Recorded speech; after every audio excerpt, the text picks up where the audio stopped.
ফাহমিদুল ইসলাম খুব সম্ভাবনা নিয়ে এসেছিল বাংলাদেশে, অনুশীলনও দারুণ করেছেন। ভক্ত সমর্থকেরাও তাকে বেশ আপন করে নেয়। জানা যায় কোচ হাভিয়ের কাবরেরা বেশ খুশি হয়েছিলেন দুর্দান্ত খেলা ফাহমিদুলের উপর। কিন্তু জাতীয় দল সৌদি আরব থেকে দেশে ফিরলে জানা যায় ফাহমিদুল দলের সঙ্গে আসেনি, তাকে পাঠিয়ে দেওয়া হয়েছে ইতালি। এরই মাঝে দেশের একটি সংবাদ মাধ্যমে খবর প্রকাশ করে যে গোলরক্ষক মেহেদী হাসান শ্রাবণের সঙ্গে ঝামেলার কারণেই দল থেকে বাদ পড়তে হয় ফাহমিদুলকে। শ্রাবণকে অনেকেই বিভিন্নভাবে বিতর্কে নিয়ে আসে, তবে ফাহমিদুল জানালেন সব কথা সত্য নয়। দুর্দান্ত গতি আর ড্রিবলিং এর কারুকাজ দেখিয়ে রাতারাতি জনপ্রিয় হয়ে যান ফাহমিদুল। তবে শেষ পর্যন্ত তাকে ছাড়াই বাংলাদেশ দল নিয়ে পরিকল্পনা করে কোচ কাবরেরা, যা মেনে নিতে পারেননি ফুটবল ভক্তরা। তারা বাফুফে ভবনের সামনে আন্দোলন করেন। এরপর সেখান থেকে জাতীয় দলের টিম হোটেলের সামনে মিছিল নিয়ে যান। সেদিনই জানা যায় গোলকিপার শ্রাবণের সাথে ঝামেলার কারণেই তাকে দলে নেওয়া হয়নি। একটি সংবাদ মাধ্যমের প্রতিবেদনে জানানো হয়, ফাহমিদুল দলে যোগ দেওয়ার পর কোচের উচ্ছ্বাস ছিল দেখার মতো, যেন রাজ্য জয় করে ফেলেছেন। অনুশীলনে কারিশমা দেখিয়েছেন ফাহমিদুল, এটাই ওর জন্য কাল হয়ে দাঁড়ায়। শুরু হয় সতীর্থদের অসহযোগিতা।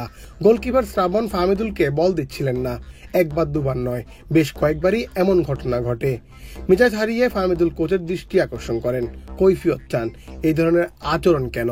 কাবরেরা কিছুই বলেননি। দু এক কথায় কোচও মেজাজ হারিয়ে ফেলেন। শেষ পর্যন্ত দল থেকে ফাহমিদুলকে বিদায়ের মধ্য দিয়ে বিতর্কের অবসান ঘটে।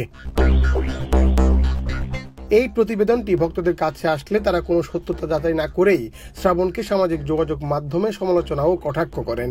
তবে শুক্রবার ফাহমিদুল তার ব্যক্তিগত ফেসবুক পেজে একটি স্ট্যাটাসের মাধ্যমে জানায় যে সব খবর সত্য নয়। ফাহমিদুলের পাশেও দাঁড়ান তিনি। ফাহমিদুল ফেসবুক পোস্টে লেখেন, আমি লক্ষ্য করেছি যে খেলার মাঠ থেকে কিছু অভ্যন্তরীণ বিষয় নিয়ে সংবাদ মাধ্যমে কিছু খবর ছড়িয়ে পড়েছে। দুর্ভাগ্যবশত বিভিন্ন ধরনের তথ্য প্রচার হচ্ছে এবং সেগুলি সম্পূর্ণ সত্য নয়। খেলাধুলায় ভুল বুঝাবুঝি হতেই পারে, তবে সেগুলি দলের মধ্যেই থাকা উচিত, কারণ প্রতিটি খেলোয়াড় খেলা এবং দেশের প্রতি নিবেদিত প্রাণ। তিনি আরো লেখেন, মেহেদী হাসান শ্রাবণ দীর্ঘদিন ধরে নিষ্ঠা এবং কঠোর পরিশ্রমের সঙ্গে বাংলাদেশের প্রতিনিধিত্ব করে আসছেন। তিনি একজন পেশাদার ক্রীড়াবিদ, যিনি সর্বদা দলের জন্য তার সেরাটা দিয়েছেন। কোনো খেলোয়াড়ই কটাক্ষ বা হুমকি আশা করে না, বিশেষ করে ভক্তদের কাছ থেকে, যারা তাদের প্রেরণার সবচেয়ে বড় উৎস হওয়া উচিত। মুন্না চন্দ্র দাস, বাংলাদেশ প্রতিদিন।